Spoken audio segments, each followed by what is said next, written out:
Hello, I hope you're doing well. This is the second tutorial talking about the functions in the LCD or the liquid crystal library that comes pre-installed with your Arduino IDE. So this is the second video. We're going to finish up the functions that are available to you in the liquid crystal library. So at the end of this you will be completely familiar with all the available functions to you, and you should be able to jump on that liquid crystal display with your Arduino and make some cool stuff happen. We left off, we were messing with the display, and so just to kind of freshen you up here real quick, we use the include at the top, include the liquid crystal library. We have to initialize the LCD, we have to declare and initialize the LCD instance of the liquid crystal class. And now down here in setup, we use the LCD begin. We're just defining the dimension of our LCD. I'm using a 16 column 2-row LCD.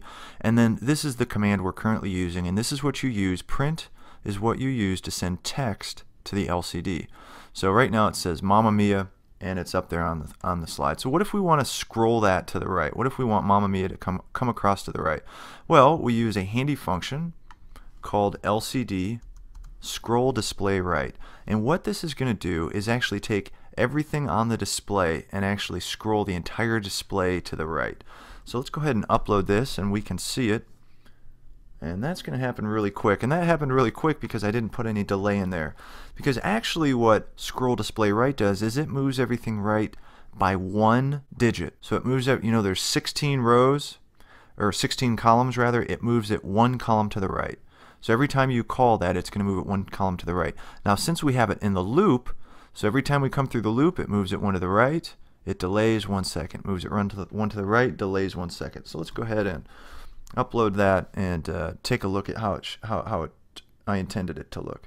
So you can see now it's scrolling across the screen to the right. So that's pretty easy to use. Now we can do the same thing in the other direction. We can say, let's scroll it display to the left.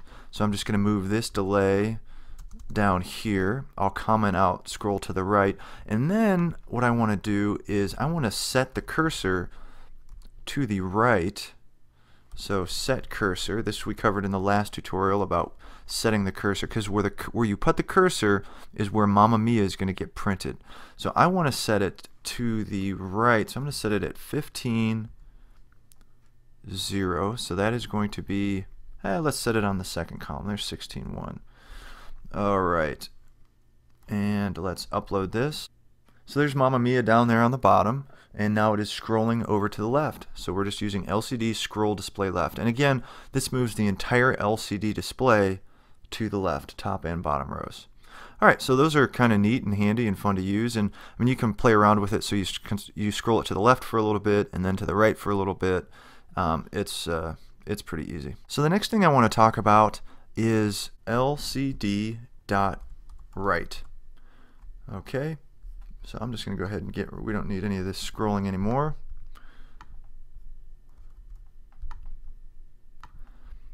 Okay, and LCD write does is it sends characters to the LCD. Alright, so what are you talking about, Mike? What do you mean characters? Well, a character is a specific data type. Alright, and a character is encoded in Ascii. Alright, so let's take a look at a quick Ascii table here. You can find one on the Arduino site. And so a character, the decimal value is defined here. Alright, see these numbers along the side? And then the actual character is defined here. Okay? So if I want to send a character to the display, I would type, so let's just take an example. Let's say I want to send the character A to the display so that I see A. I would send the number 97. So let's just go ahead and take a look at this. Alright, so serial write, and what we'll do is we'll kind of set this up nicely. So I'm going to set the cursor to 0 0. Alright, that's the home base, and I'm going to write, was it 92? I'm just taking a guess there. Let's check again. What was A? 97. Alright, so 97, and then I'm going to do another set cursor, and I'm going to make it still that first row, but I'm going to make it the second column. And then I'm going to print 97. Alright, so I'm using write and I'm using print, because what I'm trying to demonstrate here is the difference between the write command and the print command. So there's nothing in our loop right now, all we're doing is with setup. So I'm just going to go ahead and upload this. Alright, so you can see 97, it's being cast as a character when you write it. So the number 97 actually encodes the letter or the symbol A.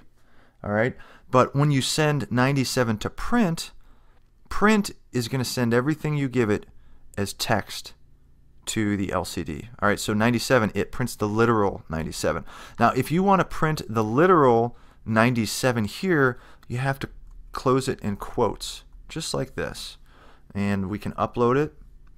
And now what we should see are two 97s. So if you put quotes around what you put in write, it is going to mirror what you put in print. So in that sense, it would be the exact same. Now, so if I just try to send a word like test and upload that, I'm going to get an error. That's not going to work because it is thinking that test is some type of variable. But if I put quotes around test and send and upload it, it's got no problem whatsoever because it sees that as a string or several characters in a row, which is another type of data type called a string, and you can see it comes through. Now with print, if I send test, I'm going to get the same issue. I'll upload it. I get errors again because print is expecting test to be a variable, but it's not. So I'm going to put it in highlights, or highlights. I'll put it in quotes and let's upload it, and you can see now it sends test. So the real question is, when do you use write and when do you use print?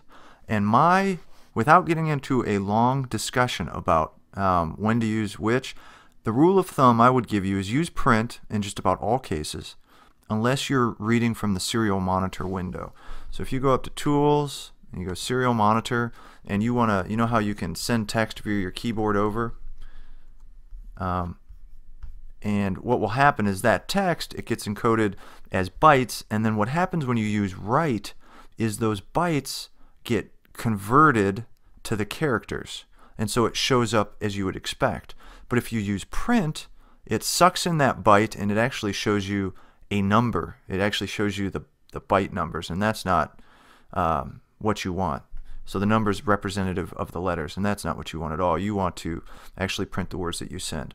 So again, I'm not going to get into it here. I probably will in another video, but the rule of thumb is just use print unless you're using that serial monitor window, in which case you can use write.